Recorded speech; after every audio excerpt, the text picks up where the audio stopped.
Welcome, class, to our lecture on the clinical architecture of antimicrobial stewardship within the CLSI M100 guidelines, where we will examine why what a laboratory intentionally leaves blank is often far more critical to your clinical decision-making than what is actually printed on the page.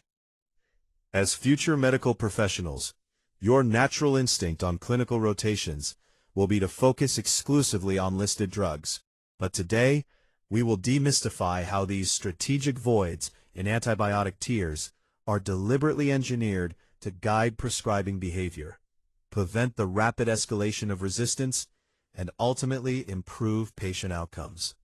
Clinical microbiology labs actively curate data to guide physician prescribing behavior.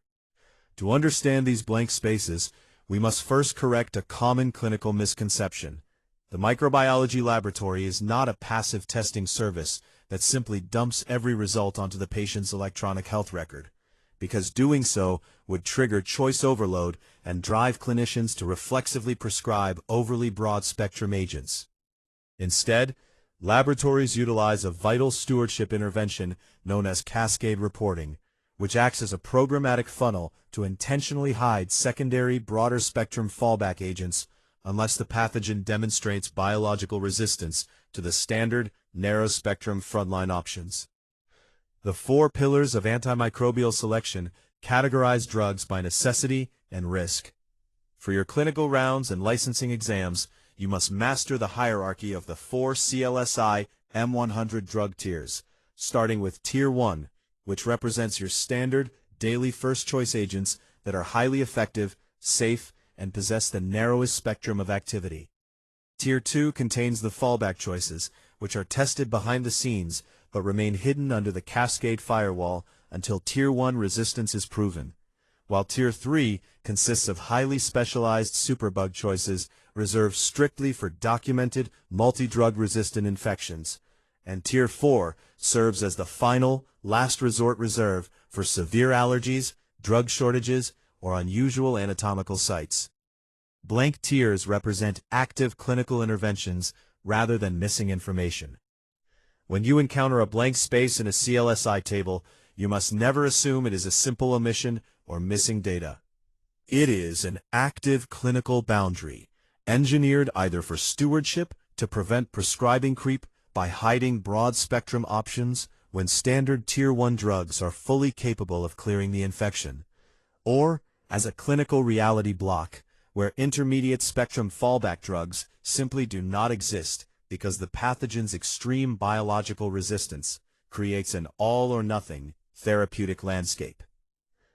The pathogen gap matrix reveals the structural blueprint of clinical constraints.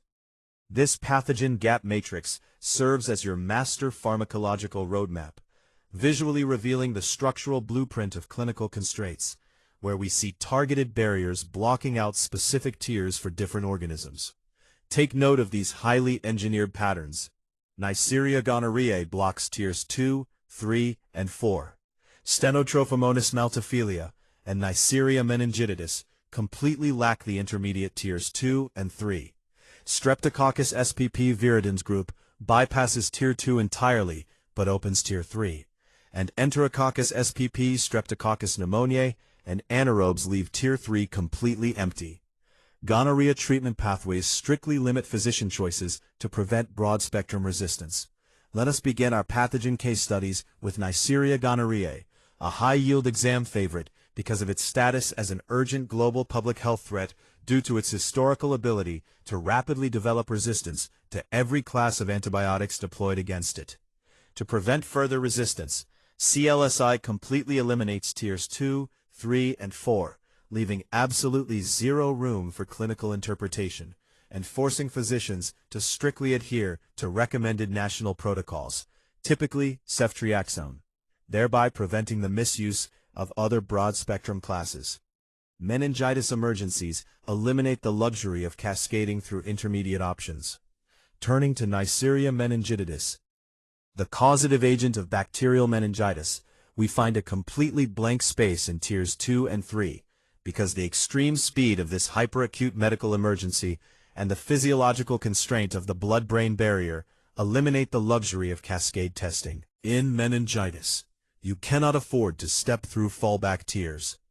You must strike hard and immediately with high-dose Tier 1 bactericidal agents like ceftriaxone or meropenem that reliably penetrate the central nervous system, while Tier 4 is restricted strictly to contact prophylaxis.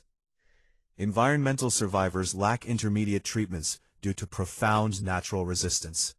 For Stenotrophomonas maltophilia, a notorious opportunistic ICU pathogen, the complete absence of Tiers 2 and 3 is driven by its profound natural resistance, including chromosomal metallo-beta-lactamases that render it intrinsically resistant to almost all beta-lactams and carbapenems.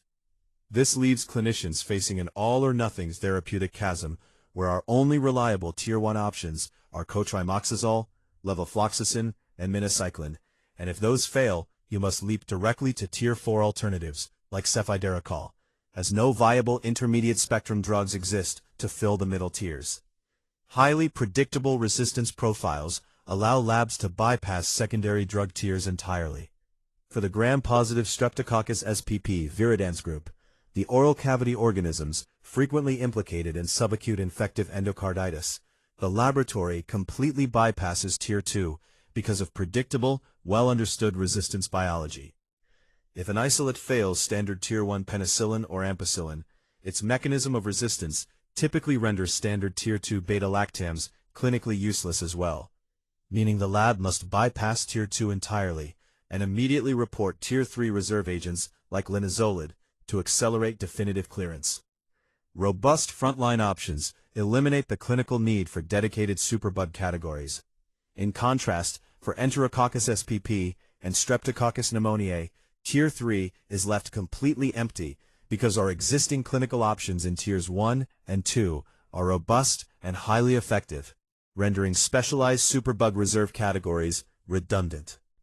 For pneumoniae, we possess an exceptionally broad arsenal of first- and second-line cephalosporins and fluoroquinolones, while for Enterococcus, standard escalation moves seamlessly from Tier 1 ampicillin or vancomycin to Tier 2 daptomycin or linezolid, making an additional Tier 3 category clinically unnecessary. Standard therapies and specialized testing methods frequently render Tier 3 obsolete. Our final pathogen-specific gaps involve anaerobes and other non-enterobacteriales, where Tier 3 is omitted due to highly predictable empiric treatment or specialized testing demands. Empiric therapy for anaerobic infections is incredibly successful using standard Tier 1 and 2 options like metronidazole and piperacillin tazobactam, making routine Tier 3 reporting unnecessary, while rare fastidious non-enterobacteriales require quantitative minimum inhibitory concentration methods, naturally negating the utility of standard disk diffusion-based reserve tiers. Strategic voids shape better clinical decisions and safeguard the future of medicine. In summary, remember that these blank spaces in clinical reference tables are not omissions, but deliberate boundaries, reflecting anatomical barriers, disease tempo, public health mandates, and pharmacological realities. By controlling what clinicians do not see at the point of care, clinical laboratories actively guide your prescribing hand, proving that targeted omissions are some of our most powerful tools to shape better clinical decisions and safeguard the future of global medicine.